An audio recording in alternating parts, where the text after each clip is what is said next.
Hello, everyone, and welcome once again to the Yes Men, a quasi-live video podcast. We are here, as you can see behind us, Yankee Stadium, center field, the batter's eye, center ice, almost directly behind us. I am Lou DiPietro. This is Doug Williams. We are the Us.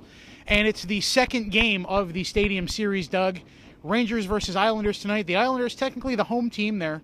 First regular season home game in New York City officially, as they moved to Barclays Center in a couple of seasons. But after a 7-3 win over the Devils on Sunday, the Rangers are coming in hot, and now it's the intra-New York, quote-unquote, rivalry tonight here at the stadium.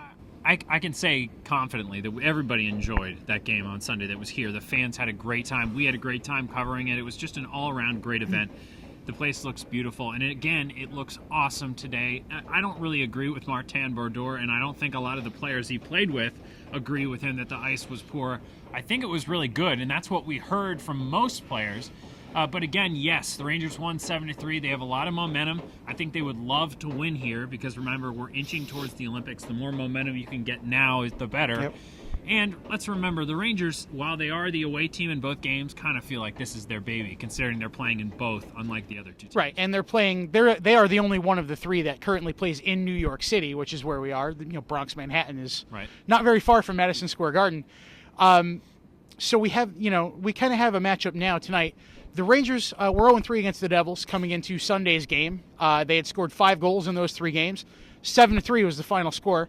And as you alluded to, also several players I talked to on Sunday, nobody really thought, hey, maybe something was wrong with the ice or something was better, something was worse, sightlines, because the majority of the goals were scored right there on the first base side, or on the third base side, excuse me. And only Derek Stepan's penalty shot and the other third period goal and the one goal the Rangers scored in the first period, all on that side of the opposite side of the ice. And so when hockey takes a grand stage like this, like they did in this game, you like to see goals scored. You like to see fast-paced, exciting games for the NHL to say, hey, this is what our sport's all about to the people who may be watching it for the first time that day. That is what that game was all about on Sunday. I think we should all hope that this game tonight is of equal excitement because, that's all you can hope for.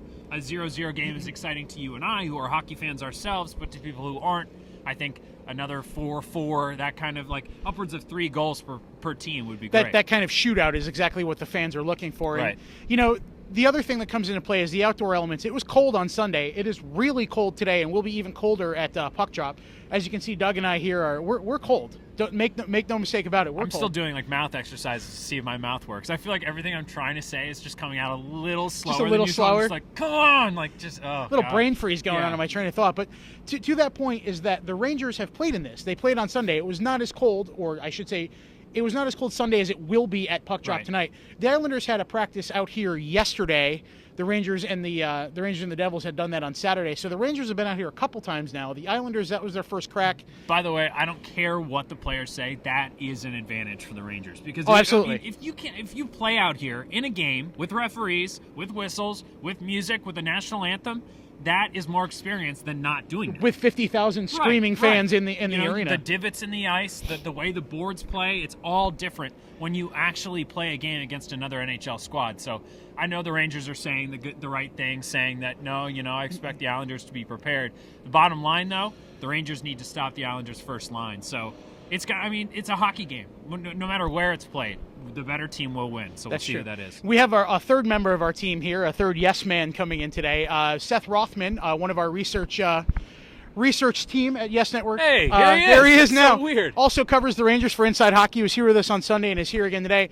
And Seth, we want you to weigh in. The outdoor element, obviously, the Rangers have had a bit more experience. How much of an advantage do you think that really will be for them tonight, with the Islanders only having had yesterday's practice? Yeah, I think in the first period it will be so. I think in the first 10 minutes of this game today, if the Rangers can get a goal in those first 10 minutes, they will have a much bigger advantage. The Islanders really need to try and hold the Rangers back, and if they can, I think they'll have a much better chance. And I would ask you, Seth, because it was a big deal when they played last week, the Rangers and the Islanders. The Rangers could not stop that Islanders first line. You have Vanek, Tavares, and Oposo. What can the Rangers do to try and slow down those three who really, play so dynamically together? They do, but I think what it is the Rangers' intensity when they play the Islanders is not as high as the Islanders' intensity. As the Islanders treat Ranger games like it's Game 7 of the Stanley Cup Final, the Rangers do not. So I think that is kind of limited today. I think it is kind of a Game 7 atmosphere for both teams, and I think that is another thing that the Rangers have going for them today that they don't have going for them in a regular season game. And as you alluded to earlier as well, Doug, the Olympics are right around the corner. Sochi begins 1 week from tomorrow. Hockey is one of the first events on the schedule beginning February 6th over there in Russia. So you kind of want to get off on a really good note. The Rangers, obviously, coming off Sunday, are on a hot streak of one game even as it is, whereas the Islanders, had a tough loss the other night. They're going to want to continue to stay on the up and up as you were heading into Sochi, keep that momentum. But that brings in one other question relating to the Olympics, is that the Olympics, the international ice is obviously much bigger. So for the guys in this game, the 7 Rangers, 4 Islanders, and the 4 Devils on Sunday who are going to Sochi, that's 3 different ice surfaces, so to speak, that they're going to be playing on in a couple of weeks. What kind of effect could that have mentally on them, do you think? I don't know if it has much. I think the Olympic ice has more of an advantage for the speed guys, for the guys that like to rush up the ice. There's a lot more space for them. But I think in this game, we're talking about an ice that maybe isn't as good as a normal NHL ice. So you're going to see teams try to chip the puck up the boards. If they get into some trouble on the defensive end, just get that puck out.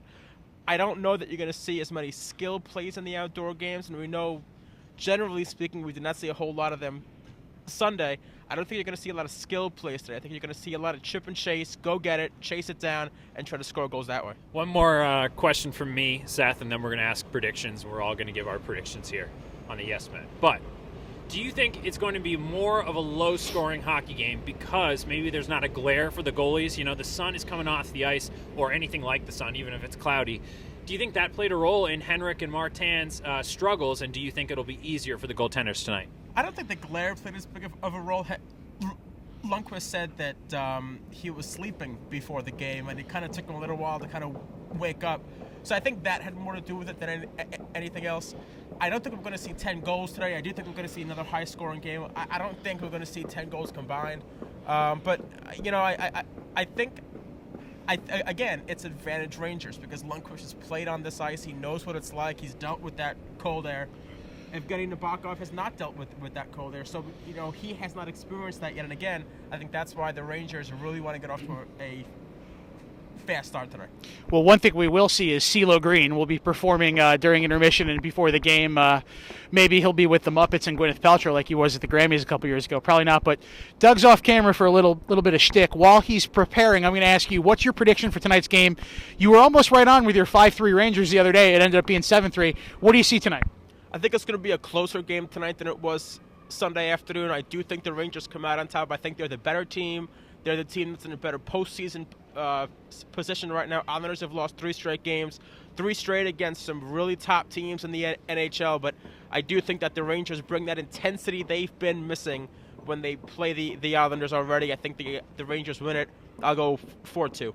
I'm gonna go with 5-3 Rangers just because it seems like that was the hot pick, and maybe they'll win 7-3 again. But I think we're gonna go 3 for 3 because as Doug comes back in here, predictions? Doug's got his Lee Corso style prediction right here. Yeah, I'm picking the Rangers. I think Ryan Callahan's got a goal or 2 in him.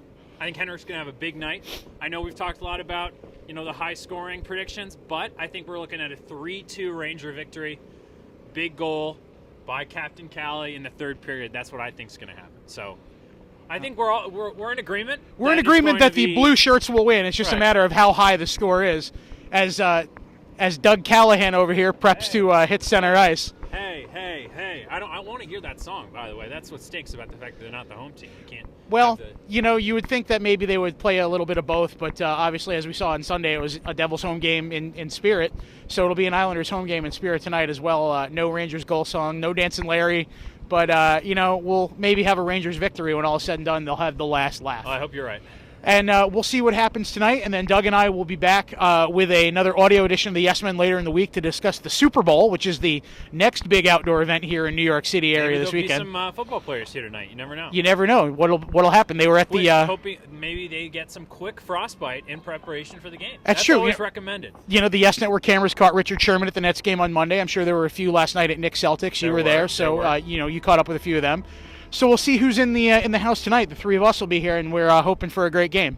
So, until the Super Bowl edition of the Yes Men, he's Doug, I'm Lou. Callahan. He's Ryan Callahan in his spare time. Seth Rothman from Inside Hockey and Yes Network. We're going to enjoy the game. We hope you do too, and we'll see you next time.